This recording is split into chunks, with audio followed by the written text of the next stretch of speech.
Hey, Griffith Middle School and Griffith High School. Good afternoon. And today we're going to be looking at the second part of our school safety discussion. Before we begin, I would like to review by discussing some of the key points from our last observational video. And first, want to start by reminding you that from top to bottom, from everybody involved in our school, it's everybody's responsibility to maintain a safe school environment. Excuse me. The idea simply is this: is everybody has eyes and ears. Everybody sees what's going on. You're here every day. Make sure that you are aware of what's going on around you. Make sure that you are communicating effectively. Our third key point is knowing what we need to do in any given situation. It's important that we are trained properly, that we practice things, and that we are aware of all the different situations and scenarios that may play out in an attempt to make sure that we are safe. The fourth is we really want to avoid the TWHTM disease, which is the "that won't happen to me" mentality. The reality of it is that there are any number of safety issues that can occur while we're all together here at Griffith Middle School and Griffith High School, and we need to make sure that we're ready to operate in a productive manner. Just like those of you who are athletes, you're going to practice how you play. The reality of it is, if we don't take our execution of our practices seriously, we may run into a problem if we ever do have an issue here at the schools. We want to make sure that we avoid that. We want to make sure that you're ready to react in a proper manner. Our number one goal here at Griffith Public Schools is maintaining a safe learning environment. Obviously, there's a lot more that we want to do, include having a quality learning environment. We want to make sure that our environment promotes your growth and your development as a human being. But the reality of it is we start with a safe learning environment. Here are the three key terms that I want you to familiarize yourself with today.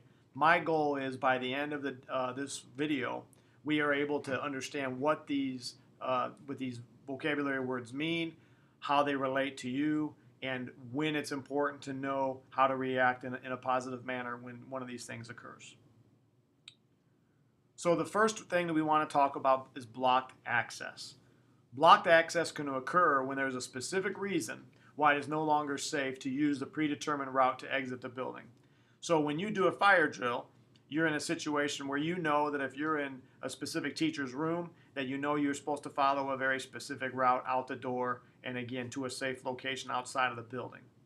But let's say there's a situation where an exit is blocked, or that there's an area that is no longer safe for students. We may need to make a quick and quiet adjustment to that decision, to that route as far as our escape position, and it's important that we all make good decisions with that. Again, why could this occur? Well, things happen. You could have a gas leak. You could have a water main break where you have a flooding in a certain area, part of the school. You could have a fire drill or have a fire situation with a fire in a specific location within the building. We need to make sure that we can make adjustments quickly and quietly.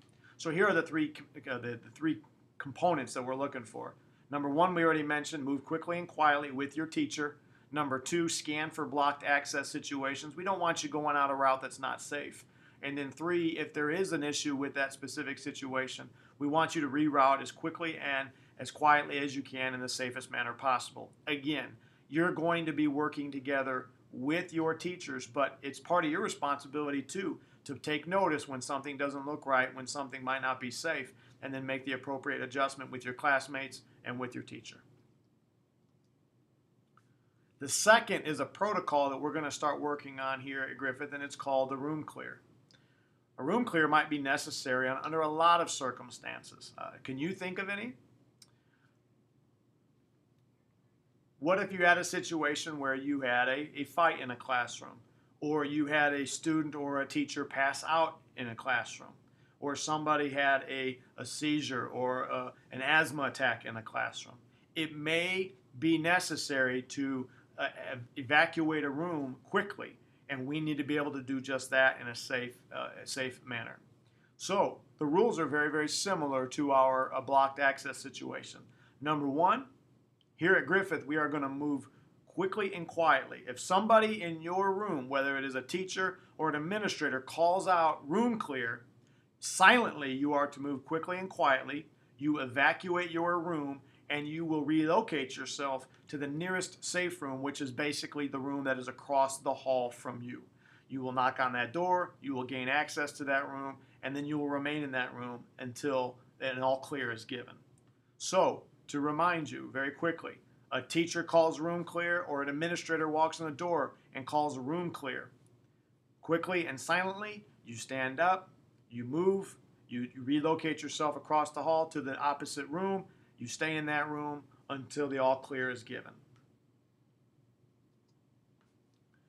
The third thing that we are going to be implementing here soon at Griffith is the use of the whistle. Each administrator is going to have a good old-fashioned Fox 40 whistle, the same that officials use at basketball games, with them at all times. If you hear a whistle with 3 quick bursts, here are the things that we want you to do. Oftentimes, this is going to happen in a situation where there's a lot of students in a uncontrolled or a louder environment, let's say during lunch, let's say maybe during PE, maybe possibly during a basketball game or an athletic activity after school. You hear a whistle with 3 quick bursts coming from an administrator. You sit down quickly. You create an environment of silence as quickly as you can. You remind those around you in a nonverbal manner if they need to be quiet as well. The idea is we want you to be safe. We want you to sit down. We want you to get quiet so that an administrator or a teacher can offer further instructions from there forward. So step 1, sit down. Step 2, get it quiet as quickly as you can. And step 3, listen intently for any further instructions that you'll receive from the teacher or the administrator. Again, be practical about this, but the reality of it is there are times, whether it be in the cafeteria or in the auditorium or during extracurricular activities, where we might have a situation, we may have a scenario where safety becomes an issue, and we need to listen for instructions very, very quickly, get quiet, and operate intently. So again, it's important as a student to remind yourself of what you can do. The things that you can do are, when we do practice these things at school, please take them seriously.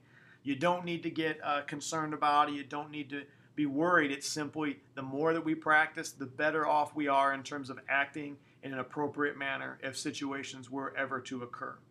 Okay?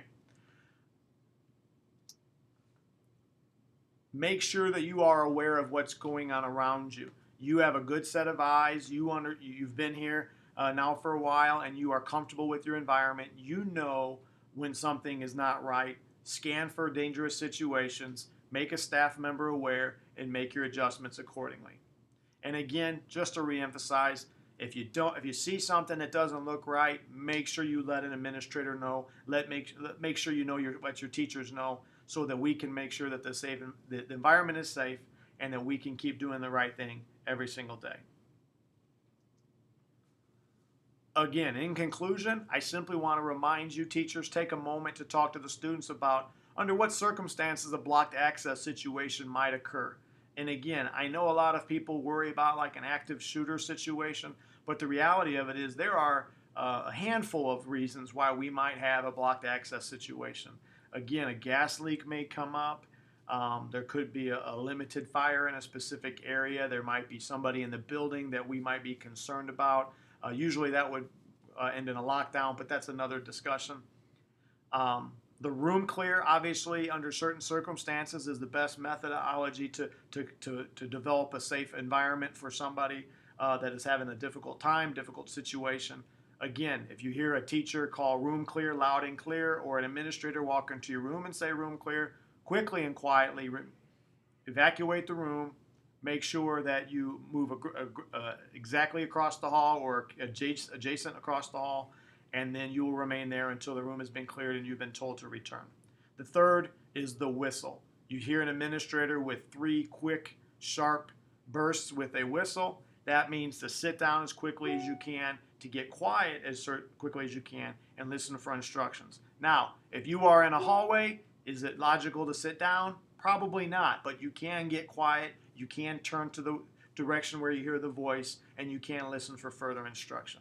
It's going to take all of us to maintain a safe learning environment here at Griffith. Please make sure that we avoid that won't happen to me disease. If we prepare ourselves as a family, if we prepare ourselves as a community, we're going to make sure that we keep everybody safe and continue to move forward here at Griffith Public Schools. Thank you very much and have a wonderful day.